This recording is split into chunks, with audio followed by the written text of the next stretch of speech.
What's up, everyone? Welcome back to Storytime. Thank you so much for tuning in. Please do not forget to like and subscribe. As you know, Playbook Productions is the new name of the channel. You will find all your game time content alongside Steven Kitshoff, as well as all of our weekly interviews from Storytime, all in the same place. So thank you for your support. Thank you for watching, and please enjoy the rest of this chat. Today, we have someone very special in, and I can say that because we've got to see him on the field, as well as get to know him as a person off the field. Absolute champion of a human being, Dave Ewers, people. Thank you so much. Thank you, Dave, for being here. Thank you for having me. Nice to have you in here, dude. No, it's awesome. It's a chat we've been wanting to get since we met at the Grand. Yes, yeah. All those months ago. Yeah. No, it's awesome to be here. No, thank you for having me. Thank you, man. Yeah. So, dude, what a privilege, again, to reiterate, to get to know you on and off the field is such a rare instance, right? Like, a lot of the time you see people playing on TV, and, you know, rugby players have this like idolized image in South Africa, especially in Cape Town, obviously being home of the Stormers where you've been playing. And then you get to know some of the boys, and it just becomes a sit down and kakpraat, right? Which is exactly what we'll turn this into. Yeah. But I kind of want to go into giving the people the history and the feedback on your life, how you ended up in Cape Town, the relationships that you've developed with Steven and Aimee, and the sort of home base that both the UK and Cape Town has now become for you. So, biggest surprise was finding out that you born in Zimbabwe. Yes, yeah. So, yeah, many moons ago now. But, no, yeah, it's very, very fortunate and very blessed to have grown up in Zimbabwe. I think, looking back now, kind of pinch myself at how the manner in which we grew up on the farm, and our next door neighbors looked after elephants. Orphaned elephants, and got to train them and looked after them. So being next door, we would pop over and swim with the elephants, help train them and stuff. And so it's things like that where I was like, did I actually live that life? What? It's just I feel like I've lived 2 or 3 different lives already. No ways. Obviously, I've had my rugby career, I've had Zimbabwe, and growing up in England, the second half. Yeah. So, it's mad. Crazy experiences, eh? What was I almost said, what is the reasoning for being in Zimbabwe? But what was it that your parents did that allowed for that to be the lifestyle? So my mum's dad, my opa, he was born in Bloem originally, and he moved to Zimbabwe where our farms were based just above Harare and Chinhoyi. My mum and dad met down in Durban, Maritzburg. Sick. Every Zimbabwean I talked to went to Maritzburg. So So they met there, and so my dad's very English. My dad's mum and dad are both born in England. Okay, proper. And my mum's very Afrikaans. So my dad, I think, he got on to learning Afrikaans very quick after he met my mum. But so my uncles farmed on the farms in Zimbabwe. My opa sadly passed away when I was 2 and a bit. Okay. So he passed away, and then the 2 boys in the family took on the 2 farms. Damn. And that's about it. Yeah. Are those farms still in the family, with the family? No, unfortunately. So we lost the first one, my Uncle Jan's farm, in, I think it was 2001. Okay. And then we lost Skafal in 2002, I think it was. Damn. Yeah, so just with the whole regime at the time. So so we lost those farms. I think as lucky as you can be as a family, losing everything you have, I think we were quite lucky in terms of it wasn't violent. It wasn't no one got hurt and kind of got asked to leave in our own time when we were ready, type thing. Whereas a lot of friends and family, unfortunately, were given 24 hours and less, and with a lot of violence too. So that was, I think, like I said, as lucky as you can be, losing everything you have. But my youngest uncle, he's up in Zambia now farming, so and doing really well for himself. So he's been blessed too. He's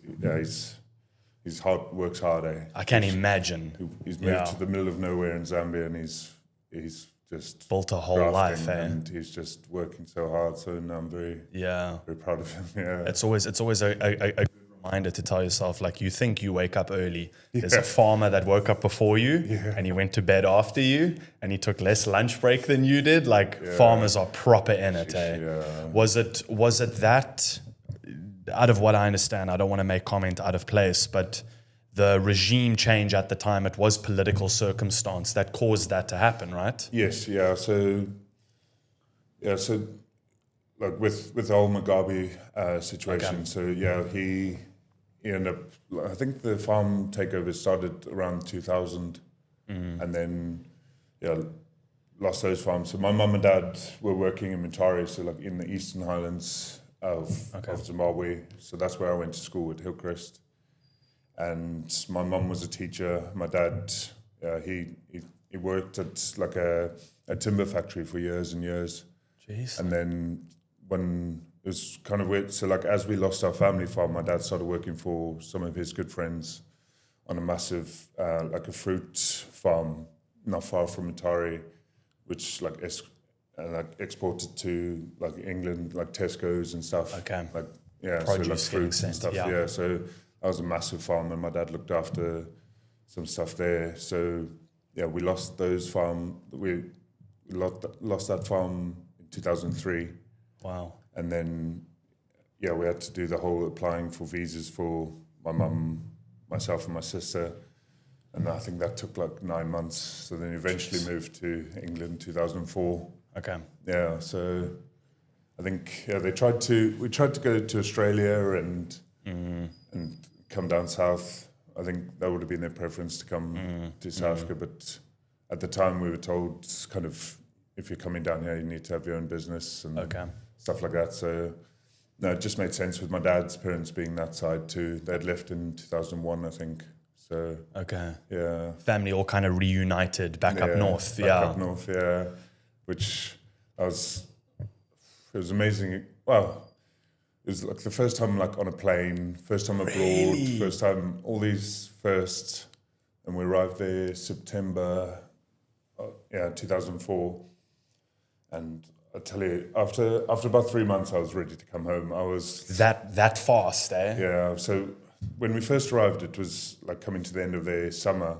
So the sun's going down at 9:30, 10. I was like, this is awesome. That's prime. I was like, what's the problem with weather in the UK? It's sunny. It's Why is brilliant. everyone complaining all the time? Yeah. And then 3 months later, we're in the middle of winter, and I was like, Dad, we need to go home now. Yeah.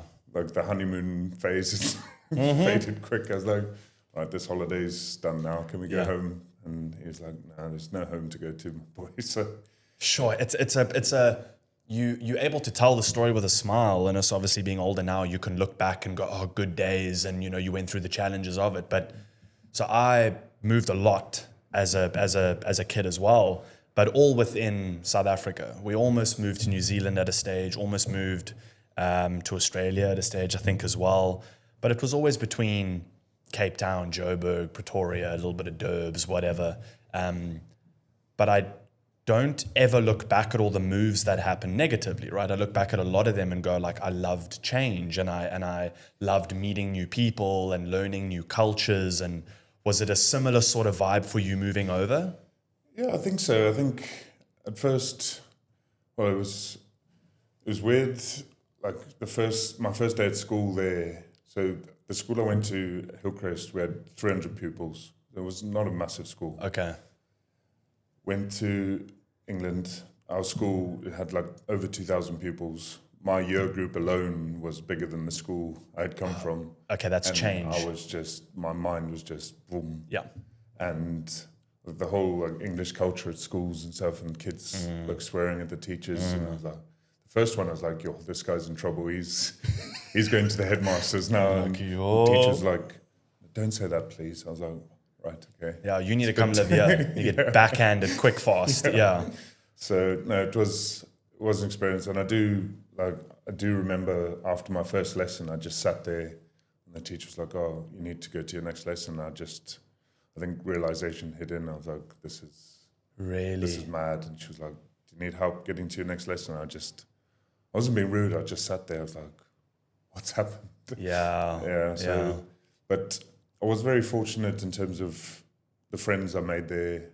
I'm still very close with one of my first friends there, Ryan. He plays golf now. So he made a massive effort to come down from Joburg. He's playing golf in Joburg at the moment. Sick. So he came down for my last game for Stormers the other week against Cardiff. No. So that was special. So to have him here for my last professional game of rugby. That's incredible. Yeah, that he got to see that moment. So I was very blessed in terms of, I think rugby in general gave me like a massive, scope to make friends. Because in England it's very different to here at home, where you play for your school here, whereas there, at the time when I joined, the school didn't really have a rugby team. I think we played like 1 or 2 games per season.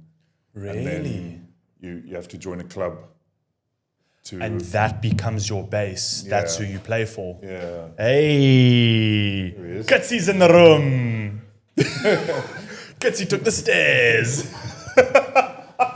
I had a 5-minute timeout. We had to crack a cold one and take a breather after these stairs. Good, dude. Good. Drinking a Knox Hydrate feels like. Is there no one now? Give it up for Still now.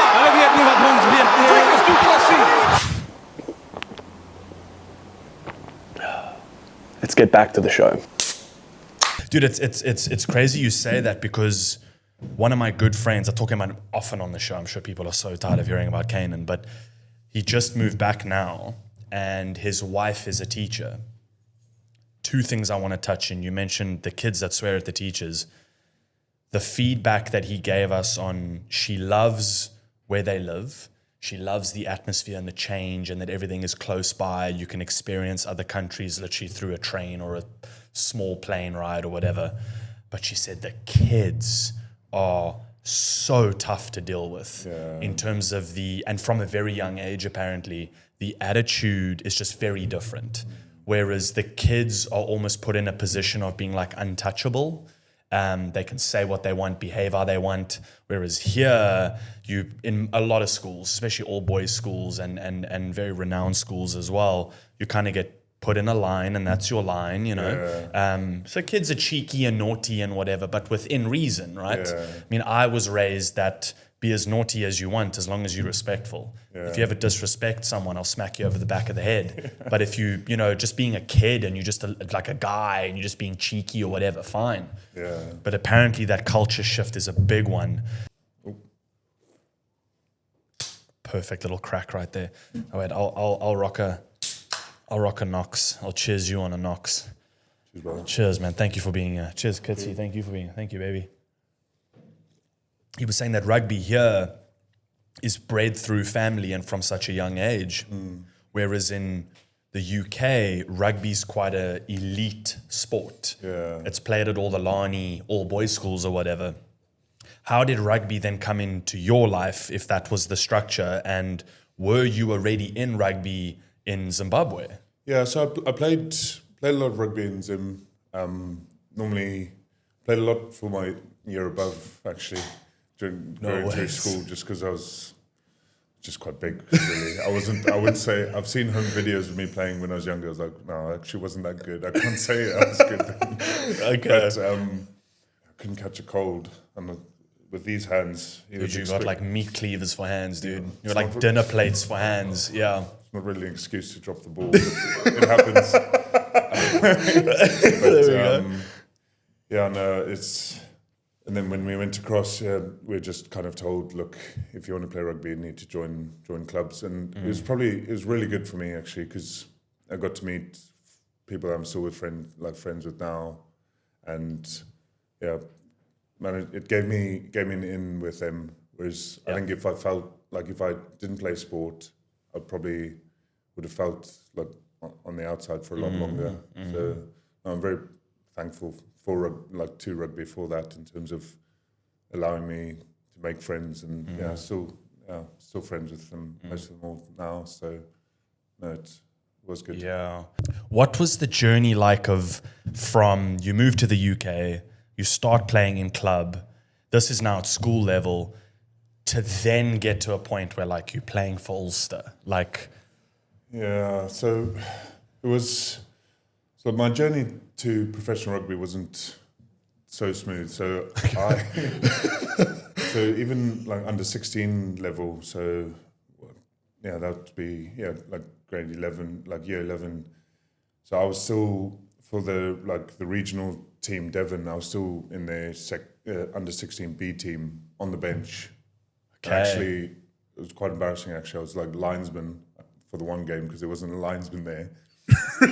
And anyway, my team Devon are attacking, and they're right near the touchline.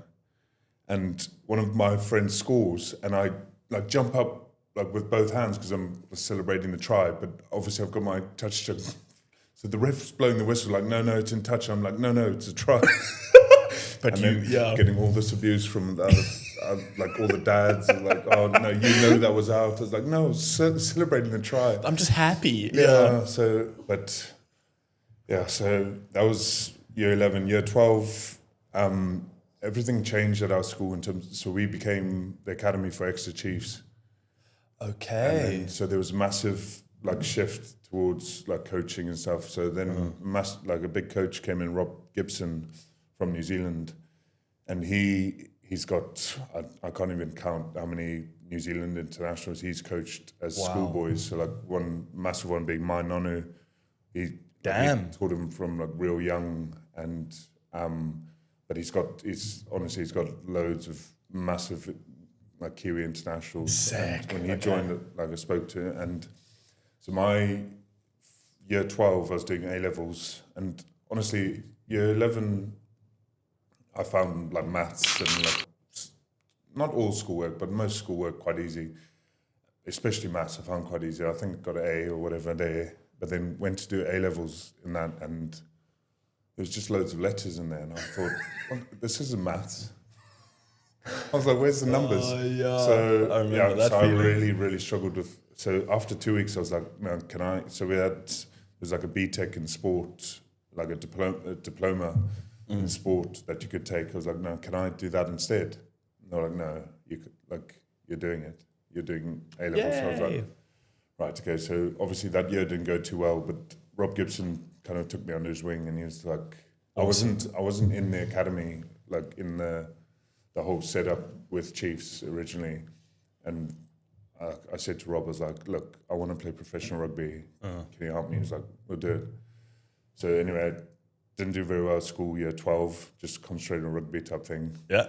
And good call. Results came out, and so my mum was head of, at the time she was head of like exams at the school, and I knew she had the results the day before I got the results because there was no talking at home that evening.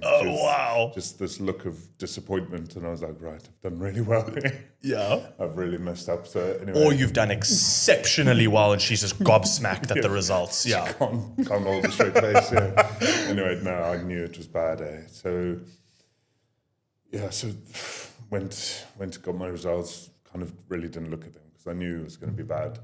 Anyway, spoke to Rob, and he was like, do BTEC, so you could repeat the year if you wanted to. He was like, repeat the year, do the diploma in sport, I'll make you a professional rugby player. I was like, right, okay, deal. Anyway, there was another coach who's like head of rugby at the school, and he took my mum and dad for a meeting, and he was saying, look, get Dave to leave school, go be electrician, plumber, there's plenty of like jobs he can do. Yeah. He's like, you'll never make it as a professional rugby player. So I was like, when my mum and dad told me that, I was like, right, I'm staying, and I'm proving him wrong. Now you're going to become one. Yeah. Yep. And especially like the backing from Rob Gibson was amazing because he was like, wow. I just trusted him, and I was very lucky into the squad we had there was amazing. I think a number of boys had the potential to become professional rugby players, but unfortunately didn't. But our scrum half at the time was Ben Spencer, who's playing for Bath. He's captain of Bath Oh, wow. at the moment. So he's won Premiership and Europe with Saracens in the past. And Okay. now he's moved to Bath, captain of Bath, and they won Europe the other day, like the Challenge Cup. So no, he's gone on to do really well for himself. But Gibber put a lot of time into the both of us, and I think I'll always be grateful. Can you? It's a little bit of a odd question, so sorry I'm putting you on the spot with this one, but I always find it fascinating, people in a position like that, like with Rob, of how they can completely 180 an individual, of, like you were saying, B-side on the bench to professional rugby player. What would you sum it up to that he was doing that was so fundamental to making you a great player? I think for me personally, I think it was his belief in me that changed how I kind of saw myself in my rugby game type thing. I was like, right, I'm gonna do that, and it was honestly always my dream. Growing up here in Zim, I just want to play for Springboks. Really? And then I was actually quite good. I was a lot better at cricket growing up than rugby. Okay. Zim. And then I was like, right. So my mum and dad would be like, well, what do you want to play, rugby or cricket? I was like, no, I want to be one of the first people to play South African cricket and South African rugby. And well, the cricket, when I got to England, honestly fell away very quickly. I don't know what happened, but once I got to England, I was rubbish at cricket. Really? I don't know what happened. It's the air there. Yeah, it's the air there. It's the lack of sunlight. Yeah. Yeah, we didn't play much there, obviously. It was like probably a 2-3 month season, and the rest was rugby. So rugby was the go ahead. Yeah. Going into professional level, having it been a dream for such a long time, can you recall the moment that they were like, hey, by the way, you now get to play professional rugby? Was there like a defining moment for you? So I was still at school when I made my debut for Exeter Chiefs. Okay. So I was still playing for the school, and then so I made my debut on the Friday night against a team called Newport in Wales, the Newport Dragons now, and I made my debut for them. Like came off the bench for like 15-20 minutes, but I was a lot smaller than I am now, and honestly, Welsh fans were scaring me. I was on the bench and like they were swearing and this and that, and we had one of the players at Chiefs used to play for them, so they were all giving him abuse. All the players were giving him abuse. And there was a massive fight just before I came on, and I was like kind of slumped to my chair. I don't know if I want to go on right now. There's a lot of angry people around. He's going to war. Came off the bench for 20 minutes, and then actually played for the school the next day. Wow. We had a massive game against Colston's, a team from near Bristol, who had never beaten ever, and we beat them on the Saturday too. So that was like actual mud bath. It was so muddy. No one, like I couldn't tell who was in whose team. Yeah. You kind of like had to. You weren't looking at jerseys. You were like trying to look at faces. Like, right, okay, I can tackle him. I don't recognize him. Everyone's got that extra 2-second delay. Oh, okay, hit him. Yeah. But no. So after that, like Rob Baxter said to Rob Gibson, he was like, "No, we want to offer Dave a contract," and no, I do. It was special, and I do. I'm grateful to both Robs and Rob Hunter became my forwards coach at Exeter. I do loads of Robs. Yeah. But no, I'm very grateful for the opportunity they gave me. I'm very, very blessed. And that chance after that teacher had said to your parents, like, he'll never play rugby. Yeah. How's it now? But to walk in and put the contract down and be like, there you go. Yeah. No, to be fair to him, when I started playing regularly for Exeter, he came and saw me and he was like, look, I got that wrong. And he was like, he held his hand up. He's like, I got it wrong. He's very proud of me. I was like, take that. Yeah, almost. Yeah. Look, it's maybe that's something that's needed, right? Like I often think about if there wasn't something pushing back, would there be a reason to have to go that hard at achieving it? You know, would you stand out as much if you didn't have the chip on your shoulder of like, someone said I couldn't, or someone said it shouldn't happen, or I've been told there's hurdles or too many obstacles, or it's not possible, or it's whatever.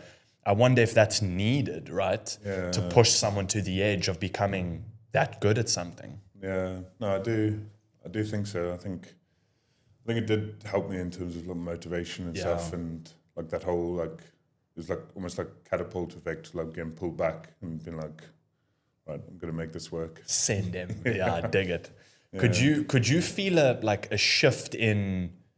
I'm trying to like understand the culture of rugby here and there. Could you feel a shift in the people around you, especially like making a professional debut while still in school? Could you feel a shift at the school of like, there's Dave and Dave plays professional rugby? Like, a little bit, to be fair, but not massively. I think once that happened, I didn't really go to school much. I trained like full time at Exeter, and then I'd do my schoolwork in the evenings, try and catch up. So I wasn't really around much after like that second half of the year. I wasn't really there too much, but no, it was, looking back now, it was a very, very special time. I mean, like obviously it was a complete ball, like having to get home after training and do schoolwork, but it's the last thing I wanted to do. But no, I'm glad I did, and especially when you're following your dream and it's like, oh, by the way, you still have to do this stuff that you hate doing, and you're like, but I do what I love, you know. So that year, we got promoted from the Championship to the Premiership.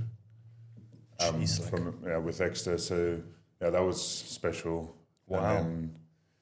And then so my first actual professional year, we were our first year in the Premiership. So then we were speaking earlier about the whole dual registered thing with Cornish Pirates. So it was kind of like I was kind of like on loan to Pirates. Okay. But I was dual registered, so if Chiefs wanted me a weekend, I could go play for Chiefs. But if I wasn't selected at Chiefs, I'd just play for Cornish Pirates. And are they in the same league at the same level? No, so Pirates were still in the Championship. So the league, the Exeter just got promoted out of.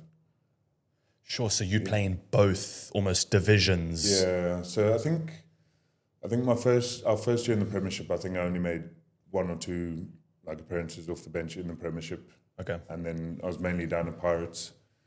And then my second year, I think it was quite similar. And then third year, no, I lie. It must have been the second year I started playing more and more for Exeter. Okay. Then I had a really bad hamstring injury. I ruptured my hamstring like in a ruck. So someone hit me from that way, and then someone hit me my leg straight. So like kind of folded like a deck chair. That was awful. That was probably my worst painful injury I've ever had. What does rupture entail? Like, so it was like an inch, less than an inch, like just completely snapped, gone.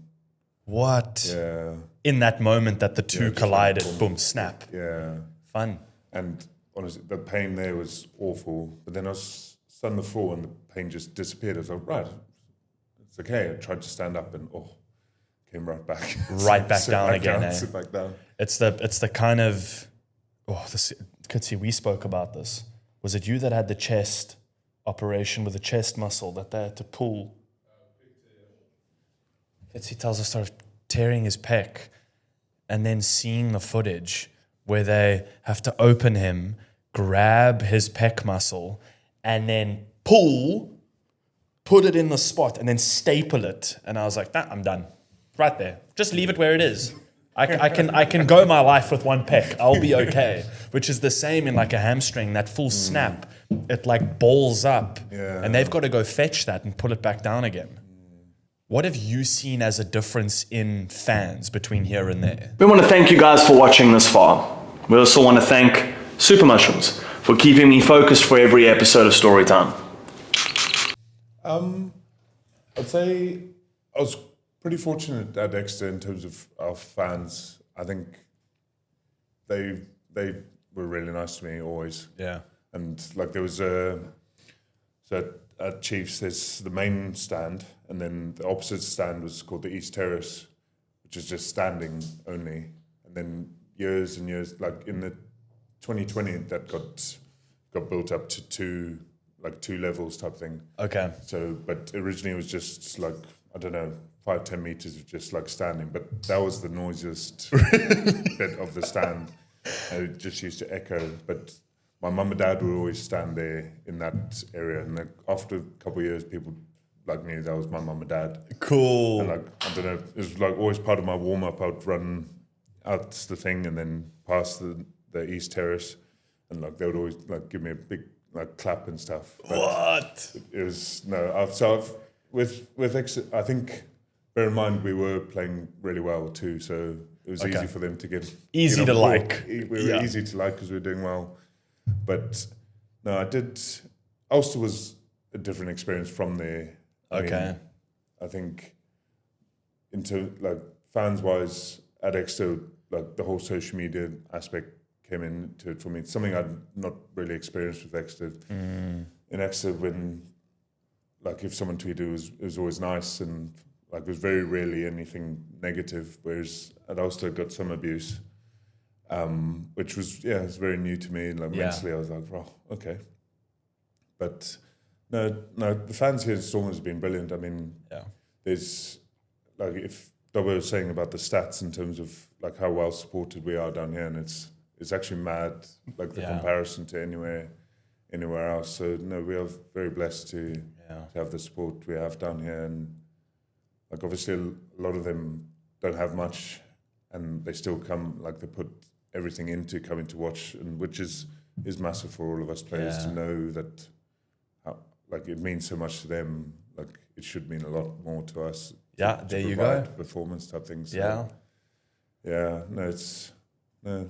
I do truly believe that fans make a difference for the players, and I think COVID was such a trippy time to prove exactly that. And I imagine everyone still wanted to play. It's still your job. It's still your passion, your greatest love.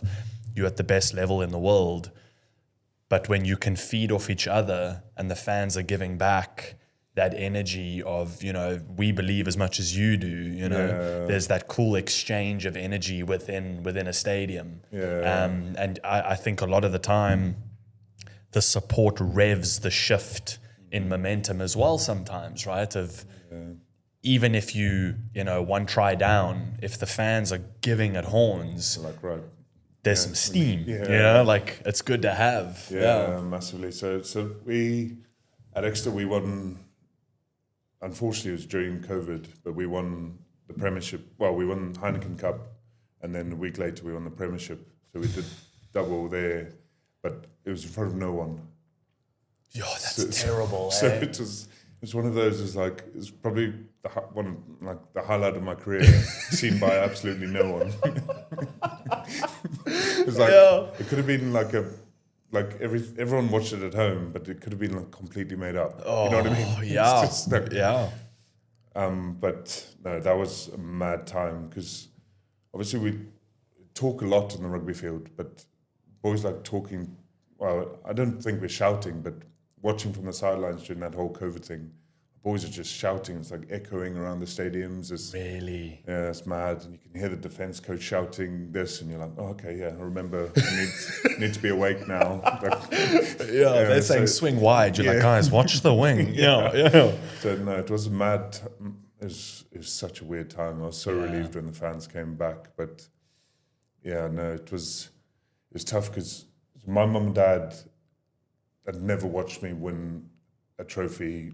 We had won the LV Cup with Exeter like 2013, 2014, and then again in 2018, I think. That was like the local competition with just Welsh clubs. Anyway, so they had watched us play Saracens at Twickenham, I think 3 or 4 times, and lost. And my mum was like, right, we're the bad luck charm here. Because we'd played, we'd beaten London Wasps and they weren't there. So they were like, right, okay, we're definitely like the badge home here. Wow. And then obviously couldn't come watch the both European game and the Premiership game, and we won. And they were like, right, okay, it's definitely us. Proof is in the pudding now. Yeah. Shame. No, they yeah, it was gutting not to have anyone there. It was. Oh, can you it was imagine, sad. Yeah. What's your headspace going into the second week after giving horns in the first week, and you're on this high of winning, and you've got to almost bring yourself back down to earth to focus and level head to do it again? Yeah, so it was tough. I mean, we obviously wanted like to do the double, and like we'd not arrogantly, but we'd said, right, this is possible. It's possible for us. It looks like we're going to be in both finals if we win certain games and stuff. So I think we knew we were going to be in the Premiership final, Premiership semi-final a lot earlier than obviously we knew with Europe. So we're kind of like, right, we win that Prem semi-final, we're going to be in a final. I think we had, so who did we beat Toulouse at home to get into the final. That's a big game. Against Racing, yeah. So, yeah, that was massive. And I think once we were like both in both finals, it was like, right, let's do this. Hammer it. And it was tough. Like obviously we like celebrated hard after that. Oh yeah. After the first week, the European game. But obviously it's COVID, so we wasn't out. Again. So it was just like on the bus back, and then celebrated a bit at the club. But obviously it was COVID, so we couldn't. It wasn't like a big thing. It was just us boys there. And then, we went to a local farm on the Sunday and had a few beers. Lekker. But then, I was got in trouble there. The police turned up and was like, right, shut this down. This is illegal. We're like, quick, fast. Okay. Anyway, and then I think Rob was on the phone to a few of the boys saying, "Listen, we've got a Premiership to win next week. Get home now, sober up." Anyway, training that week into the things is actually, I was surprised in terms of how the boys everyone just clicked back into it. Pull it together. Yeah, we've got to, it was almost like, it was kind of like, right, okay, we've done half of it now. We need to do this week. There we go. But, job's not done. That still wasn't like a straight. So we played London Wasps in the final, and that was such a tough game. It was raining. We played at Twickenham, and it was such a wet game. So you can arguably say they probably, well, not probably deserved to, but they could have very nearly one of those at the end. Yeah. They had a line out on our 5 meter line, and unfortunately messed it up. But yeah, it could have been very different. Yeah. But no, fortunately we won. And then that was again a good party bus home, and then we had a social at the club on the Sunday. And same thing. Like someone left the gates open to the club, and police came in. Again. Yeah, shut it down. And we're like, you'd think the police would be like, clearly this is a huge deal. Yeah. The thing that annoyed me the most about that was we were all tested once a week. Like we couldn't play rugby if we were positive, and it's only us here. Like there's no chance anyone's spreading anything because we're tested every week. Yeah. So if anything, the police coming in is putting us in trouble. You see what I'm saying? That causes the risk of a little bit of COVID spreading through the group there. Yeah, but no, we had a good time. Yeah. Nonetheless. Wait, before we get into that, do you want to try one of these? Yeah. I want to see what you think. So before I forget, because I want to get into meeting Kitsy and coming to Cape Town. Yeah. So you're a fan. You use the sleep and the focus. So this. Dude, I flew through this focus. The back's like, use 4 sprays. I'm like, wait till I hit a double digit. Yeah. So that's been me every morning. And then I got into the health as well. But I finished all of them. I think Super Athlete is the only one I have left. There we go. Fresh one there.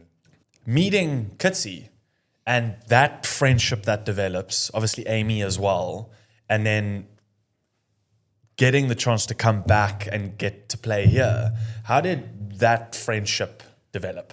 So I think we definitely played against each other when Steven was at Bordeaux. Okay. We played at Exeter.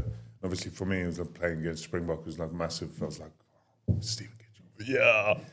And so like at the top, like obviously probably didn't know who I was. I was just like shaking his hand, like in awe of him, Springbok type thing. Yeah. And then so we played Stormers in I don't know what year it was.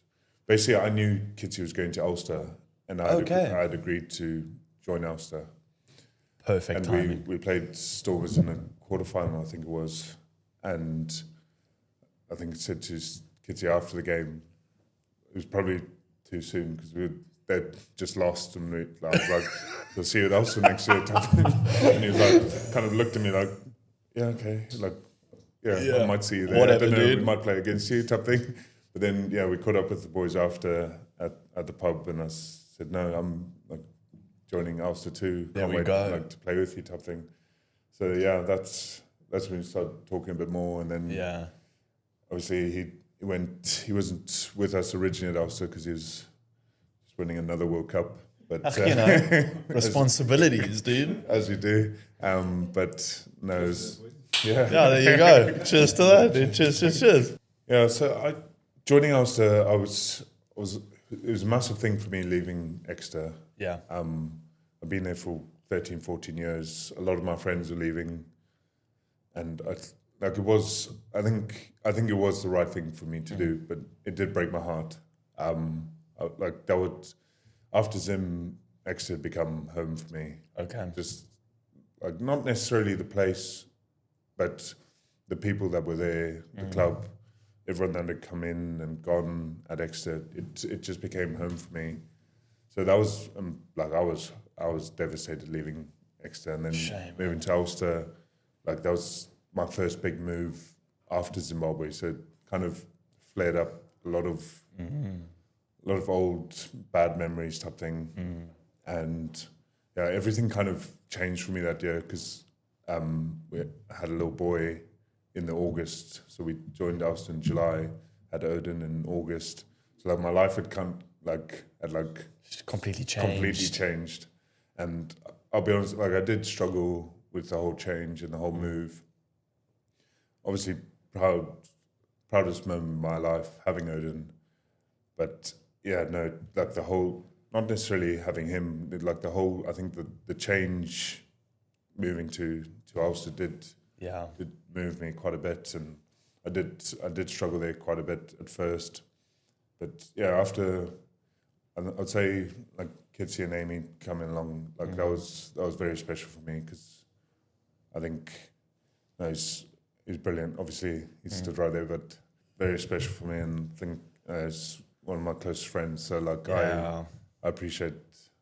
It was very special for me having him there. I was very grateful because I think like Exeter, the Ulster boys had all kind of grown up in the area and never. A lot of them hadn't been at other clubs, so I don't know if they're all brilliant guys. By the way, like I'm not. This isn't bad. Like I'm just. I don't know if a lot of them knew how it felt coming to a new team. I see what you're saying. Yeah. So being like misplaced into a new environment. Yeah. So like that. Like fair play. Like they carried on with their lives, and so it did take me a while to settle in. But no, I was very grateful I had Kitsy there with me, and so that was about it, really. Yeah.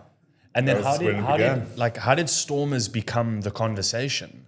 So, obviously, Kitsy had agreed. Well, I came back to Stormers. I was meant to be at Ulster for 2 years. It was like a 1+1 type thing. But they were like, right, okay, we're gonna end your I was like, okay, fair enough. Then moved back to Scotland. And I was like, right, okay, don't know what I'm going to do. A couple of months went by. And I was struggling mentally with the whole, I wasn't ready to retire. And I was like quite bitter about ending rugby in that way type thing. Like I wanted to go out on my terms. Yeah. And kind of be in control of it. And I felt like I still had a lot to give to rugby.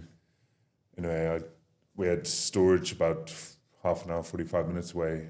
So I said to Liv, I was like, right, I'm going to drop some storage off and pick up some other stuff. So I'm driving along. And honestly, I was quite emotional driving. I was like, what on earth am I going to do? I was like, looking around, like, what can I do? Like, I need money. Like, and the pressure of providing for her and Odin was massive for me, because I don't know how to explain it. I've tried to explain it before, but in terms of being a dad, like for the first time, I was like, I did feel like humongous pressure to be able to provide for him, because I want him not to live a life of luxury, but I want to provide for him the best I can and the best that's available, really, like schooling and everything. So, like, I don't know if it was like a pride thing that was hurting, or like being released from that contract, or just in general, just being deemed not good enough and to carry on. And like it did hurt me, like in terms of like self-confidence and stuff, a lot. So I did struggle with that. Anyway, I'm driving along, my name pops up, Steven Kitshoff. I was like, what do you want? Yeah. Hello. He's like, yeah, how are you? How's it going? I was like, yeah, I'm okay. He goes, so just wondering, what's your thoughts on coming to Cape Town? I was like, yes, please. Off the bat. It's just like, yes, now. he's like, yeah, so he explained the situation. So I think it was Evan and BJ were injured at the time, so Stormers needed some cover in the back row. So he explained it, like, it might just be like a 3-4 month thing. I was like, please, anything. I would. Awesome. It's honestly, growing up in Zim and stuff, I've always like followed Stormers in West Province, and for me, obviously, I'm very old, so Curry Cup at the time was the biggest thing around. So like, even our first warm-up games together here, like, they were just deemed as warm-up games, but they were a dream come true for me, playing Curry Cup and stuff. So no, it was very special. So anyway, Kitsy said, right, okay, Dob will probably ring you tomorrow, like, speak about stuff. I was like, okay, thank you so much. He hangs up, and then about 2, 3, 4 minutes later, Dobber rings. Like, we talk similar conversation, really. He's like, are you keen to come? I was like, yes, please. Like, I'd love to. Like, wow. dream come true.